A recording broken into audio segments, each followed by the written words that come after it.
Vou falar um pouquinho mais técnico aqui para você agora, tá?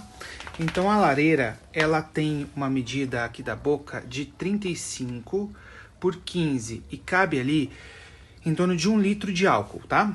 A queima dela vai ocorrer em torno de 1h30 a 2 horas.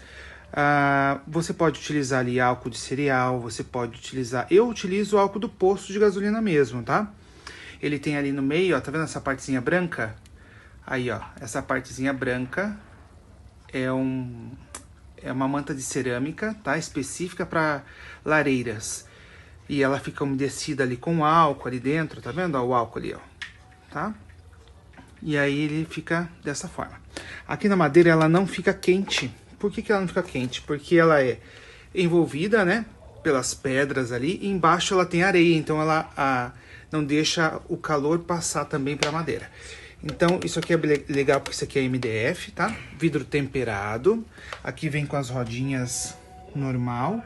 Você pode optar também por fazer a rodinha de silicone, tá bem? Aí ela vem também já com o abafadorzinho aqui em cima para fechar. E tem a opção retangular ou dá para fazer também as opções redondinhas, tá? Aí segue as imagens das redondinhas também.